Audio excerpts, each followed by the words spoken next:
Halo teman-teman investor, apa kabar semuanya? Kembali lagi bersama saya, Rifan Kurniawan. Dan di video kali ini, saya ingin membahas mengenai debt ceiling yang akhirnya disetujui oleh Kongres untuk dinaikkan limit hutangnya. Nah, apakah dengan dinaikannya debt ceiling ini merupakan sebuah opportunity yang menarik untuk membeli saham? Nah, kalau kalian penasaran, stay tune terus di video ini.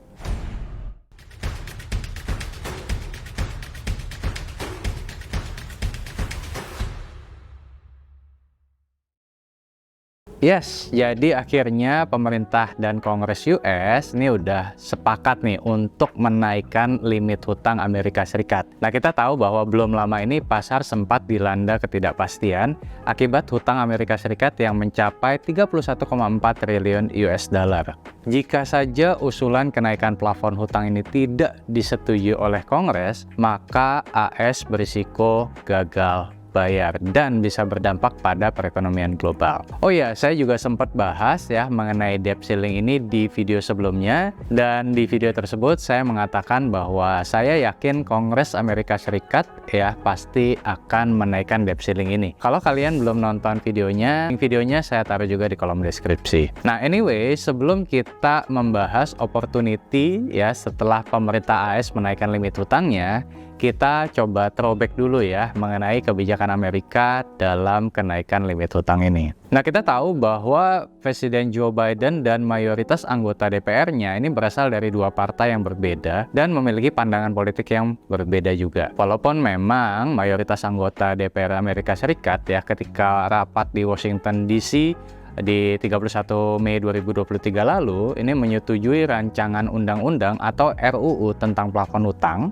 Tapi ada drama politik yang memperdebatkan kenaikan plafon hutang yang disusulkan pemerintah Amerika Serikat di parlemen. Ya, di mana sebanyak 314 suara DPR setuju untuk melanjutkan undang-undang ya untuk menaikkan plafon hutang pemerintah US, sementara sisanya 117 suara menolak. Dan secara rinci dari kubu Demokrat itu ada 165 anggota Demokrat yang setuju, sedangkan 46 anggota lainnya menolak. Dan kemudian dari kubu Republikan ada 149 orang setuju dan 71 orang menolak. Nah, memang setelah proses kenaikan limit hutangnya disetujui, ya akan ada potensi drama-drama politik selanjutnya yang dapat berlarut-larut. Nah, karena setelah disetujui DPR, bola selanjutnya ini ada di tangan Senat nih. Baru nanti meminta persetujuan tanda tangan presiden. Nah, masalahnya di Senat ya, kubu Demokrat ini menguasai kursi Senat. Belum lagi ketentuan ini mengakomodasi permintaan Republikan, di mana juga akan ada ketentuan membatasi anggaran belanja pemerintah selama 2 tahun ke depan, mempercepat proses perizinan untuk proyek energi tertentu, dan menarik kembali dana COVID-19 yang tidak terserap. Ya, tapi sebenarnya kita nggak usah pusing-pusing dulu ya terkait masalah-masalah yang akan datang di perekonomian Amerika Serikat. Nah, setidaknya kabar kenaikan limit hutang ini akan memberikan angin segar nih terkait pasar saham. Walaupun penangguhan plafon hutang ini akan membatasi pengeluaran pemerintahan di zaman Joe Biden. Oke, sekarang kita bahas nih dari segi opportunity-nya di pasar saham, apa sih dampak kenaikan limit hutang ini terhadap pasar saham? So, dampak positif terhadap pasar saham ya pasti ada. Dengan adanya kesepakatan limit hutang yang naik, maka kekhawatiran mengenai ancaman resesi bisa diredam dan ketidakpastian pasar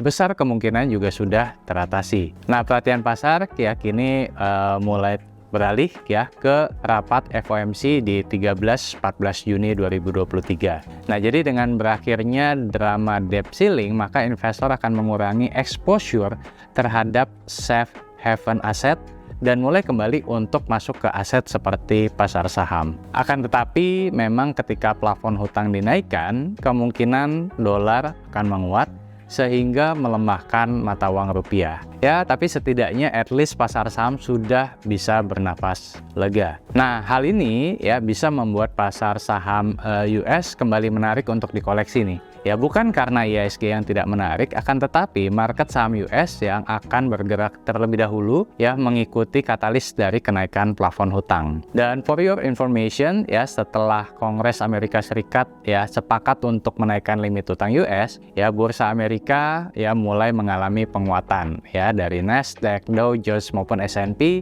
yang terlihat pada chart-chart berikut ini. Jadi ya sebelum kedepannya harga saham US stock makin naik dari waktu ke waktu, ya saya rasa kita bisa mencicil beli saham-saham US stock mulai dari sekarang. Anyway, opportunity yang didapat nggak cuma dari saham US aja ya, tapi saham Indonesia juga dong. Nah, saham US memang yang biasanya bergerak lebih cepat ya karena bergerak selaras dengan ekonomi negara US, sementara di bursa saham kita ya mungkin akan ada sedikit lagging ya, tapi saya tetap yakin indeks harga saham gabungan juga akan tetap diapresiasi oleh pasar. Ya, jadi kita hanya perlu sabar untuk menunggu kenaikan bursa saham Indonesia, walaupun kedepannya ya memang kita tetap harus melihat kondisi makroekonomi Amerika Serikat yang melakukan pemangkasan pengeluaran atas kebijakan kenaikan limit hutang ini. So, itu tadi pembahasan kita mengenai ya berakhirnya kekhawatiran pasar tentang debt ceiling ya pasca Kongres menyetujui untuk menaikkan limit hutang dari United States. Nah, kalau kamu sendiri punya pandangan tertentu nggak nih mengenai permasalahan dinaikannya debt ceiling ini?